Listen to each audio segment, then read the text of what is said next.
Hi, this is Grandma Laurie. Today's story is Sneaky Pete Visits the Country. It's just too hot here, said Stumpy, one of Sneaky Pete's cousins who was visiting.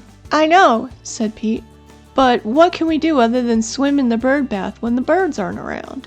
Sneaky Pete and Stumpy were chatting over a cool glass of lemonade. Stumpy had come to visit just for something different, and because he'd heard so much about Mom's backyard.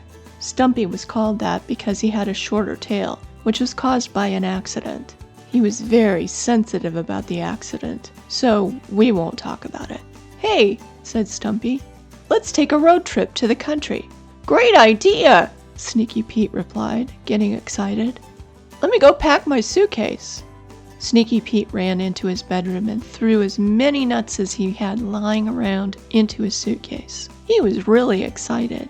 He hadn't been on a road trip in years. Let's go, said Pete.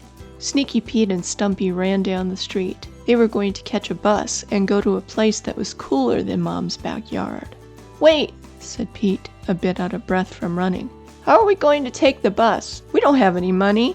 I don't think the driver will accept acorns. Stumpy said, Easy peasy, lemon squeezy. We sneak onto the bus before the passengers get on and hide under the seats. Brilliant, Sneaky Pete said. He was all for anything sneaky. They reached the bus station and boarded the bus, heading for the country. Before anyone else came on, Sneaky Pete and Stumpy took the opportunity to look out the window.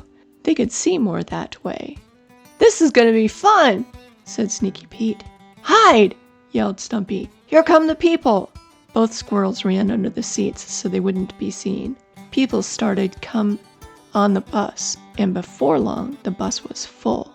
Sneaky Pete wasn't too excited about all the feet coming his way, but that was okay. He was going somewhere cooler than at home. That's all he cared about. The bus started moving. The motion of the bus was so soothing. Both Pete and Stumpy soon fell asleep. Before they knew it, the bus stopped. The driver said, Last stop, everyone. Enjoy the country. Make sure you have all your things with you, as the bus will be leaving tomorrow morning. After everyone was off, Pete and Stumpy grabbed their suitcases and ran off the bus before anyone saw them. Sneaky Pete stopped short. He sniffed the air. Oh, wow, he thought. The air really smells different than it does at home. It's nice, isn't it? Asked Stumpy. I mean, you have it great in Mom's backyard, but the air is truly different in the country. Sneaky Pete nodded his head. What's first? He asked. One of our cousins lives on a farm close by. How about we head there? Stumpy was excited. They gathered their suitcases and ran down the country road toward Howard's farm. Wait, stop, said Pete, out of breath. I need to sit for a few minutes. He set his suitcase down and plopped onto it. As he caught his breath, he heard something behind him. He turned around and came face to face with a calf, only 2 weeks old. Both said, Ah, what are you? Sneaky Pete fell backward.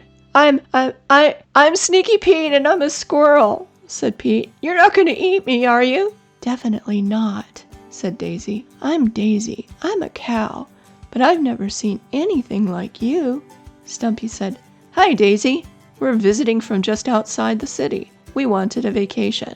Well, here, said Daisy. Let me show you around. Daisy knelt down so Sneaky Pete and Stumpy could ride on her back. They talked as Daisy walked through the field filled with flowers just coming up. As he rode, Sneaky Pete thought to himself, This is going to be a great vacation. This has been Grandma Laurie. Thank you so much for listening. I hope you enjoyed the story. There's a link to all the wonderful illustrations in the description box. Thank you.